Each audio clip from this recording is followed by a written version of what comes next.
Welcome back to Fireplace Conversations, where African stories ignite global impact. I'm your host, Dr. Ikechukwu Okoh, and today's episode is deeply personal, profoundly necessary, and universally relevant. If you are the kind of person others depend on, the fixer, the builder, the provider, the emotional anchor, then this episode is for you. We often speak of building businesses, systems, careers, ministries, movements. But what if I told you that the very act of building without boundaries, without replenishment, can become the very thing that breaks you? Today's episode is titled, Build Before You Break. Because burnout is real, and it doesn't start with fatigue. It starts with forgetting that you too are human. Let me tell you a story my father told me. There was once a man in my village. He was strong, reliable, everyone's go-to. When the harvest failed, he was the first to give. When a house caught fire, he led the rebuild. When the village square needed cleaning, he swept it before dawn. He never said no. He never missed a call for help. He never rested. Until one day, walking a child home from the river, he collapsed. They rushed him to the herbalist, but it was too late. At his funeral, they praised him, saying things like, "He never stopped working. He was always there. He carried the village on his back." And then an old woman stood up and said, "Maybe if we had let him rest or taught him how, he would still be here." The entire village fell silent. And for the first time in years, the square remained empty. No sweeping, no fixing, just silence. That silence carried a message. Even the strongest will fall when rest is postponed too long. We've all seen this man. Sometimes we are this man. The doctor who never takes annual leave. The founder sleeping only 4 hours a night. The eldest daughter supporting 3 generations, and the executive chasing milestones but losing meaning. We call it ambition, we call it sacrifice, but much of it is quiet self-destruction. Burnout doesn't announce itself with fireworks, it whispers. It's the fog in your brain, the bitterness in your heart, the tears that surprise you in the shower. We break slowly, silently, repeatedly, until one day we cannot hide it anymore. The truth is that many people never fully recover. Their confidence shatters, their vision dims, their faith in others shrieks. I've sat with high performers, doctors, executives, pastors, who can't feel joy anymore. They've succeeded publicly but collapsed privately. And behind the burnout is often the same: if I stop, it will all fall apart.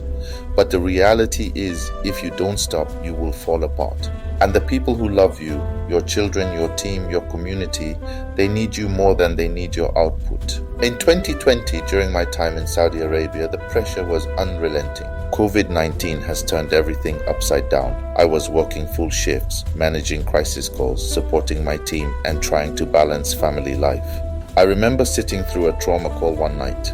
A young man with massive internal bleeding. He didn't make it. After that, I walked out, sat in a hallway corner and cried. Not loudly, not visibly, but deeply. It wasn't grief for that one case, it was accumulated depletion.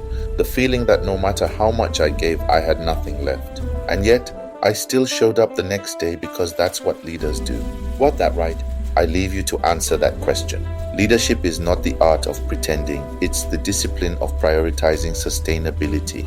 And that was my turning point. That's when I began to audit my energy, not just my calendar. We live in a society that claps for overfunctioning. You're always working. You never sleep. You're so strong. But what is the applause for? For dying slowly while looking productive. For saying yes while falling apart. For being everything to everyone but present to yourself. There is no trophy for burnout. There is only resentment, regret, and recovery that takes longer than the damage did. We must shift the culture in our families, our startups, our ministries. We must begin to honor rest, rhythm, and reflection, to celebrate recovery as a mark of wisdom, not weakness. Because the builders we bury too early are often the ones who never learned how to sit still.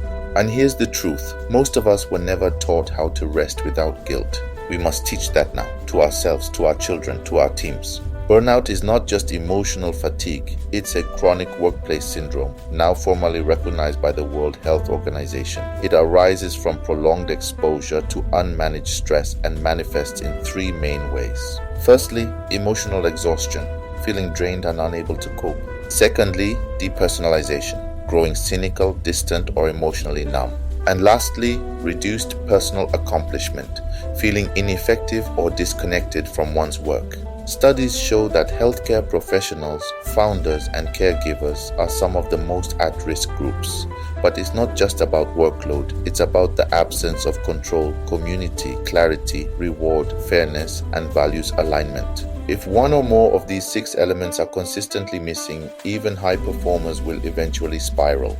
A global study from Harvard Business Review in 2021 revealed that 89% of professionals feel their work-life balance is deteriorating, and 1 in 3 report physical symptoms related to stress. In Africa, where resilience is a cultural norm, we often mask these warning signs, but the consequences are undeniable.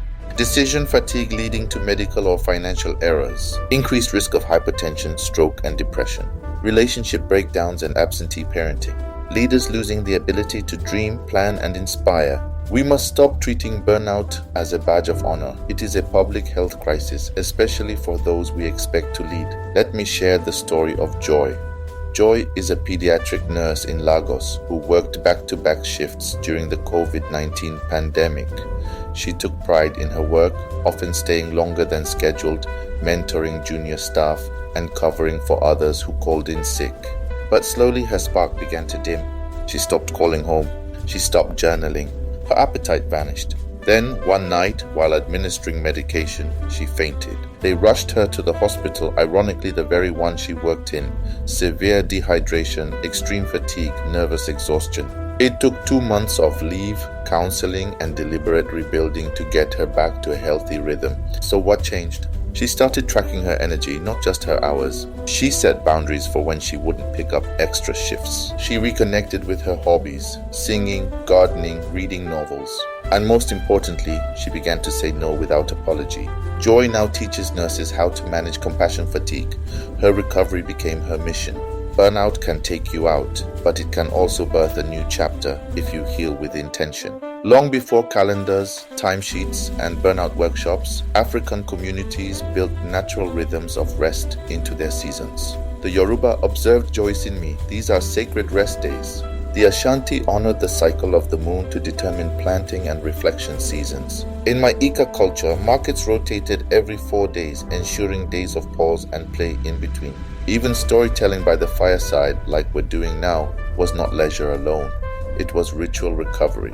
Rest was not earned through exhaustion. It was embedded in life. How did we forget this? Colonial systems rewired our productivity.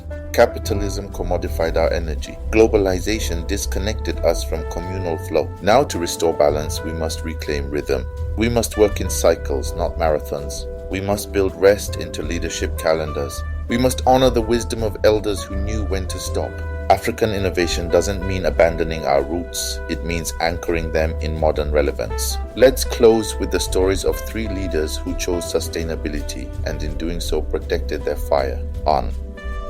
Nelson Mandela, strategic withdrawal for rest after spending 27 years in prison.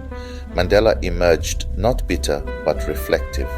Even as president, he was known for moments of deliberate silence, for not reacting immediately to provocation.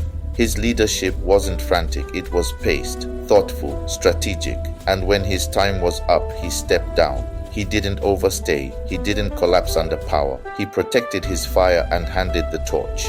2. Wangari Maathai, environmentalist and Nobel Peace Prize laureate. Wangari spent years battling government forces and protecting Kenyan forests. But she also made time for song, for community, for dance. Her activism was rooted not just in struggle, but in joy. She taught this: you cannot protect the environment unless you empower people, you inform them, and you help them understand that these resources are their own. Empowerment, joy, rhythm, that's sustainable leadership. 3. Dr. Ameyo Adadevo's family legacy. After she died stopping Ebola's spread in Nigeria, her family set up the Dr. Ameyo Adadevo Health Trust. Her legacy didn't end in sacrifice, it became a movement. That's the paradox. When we lead sustainably, even if we burn briefly, the impact outlasts us. But when we live without rhythm, our work dies with us. Let your legacy live longer than your fatigue. I want to leave you with 3 questions. Firstly, where are you overfunctioning out of fear? Is it fear of disappointing others?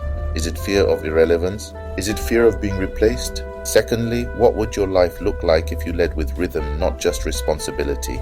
Would your mornings change? Would your relationships deepen? Would your health improve?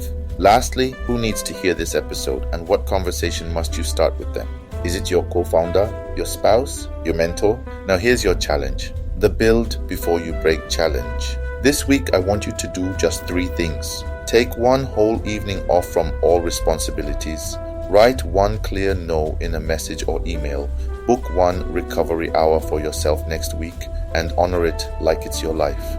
Because it might be. If you complete the challenge, tag me at Ikechukwu Okoh on LinkedIn or post your reflections with #Fireplace Conversations. Let's build a community of sustainable leaders who protect their fire. This has been Fireplace Conversations with Dr. Ikechukwu Okoh. Next week we explore the power of showing up, why consistency often beats brilliance. Until then, protect your fire, rebuild your rhythm, and remember, the one who rests lasts. If this episode moved you, share it with 1 builder, 1 dreamer, and 1 doubter. Let's spread the fire.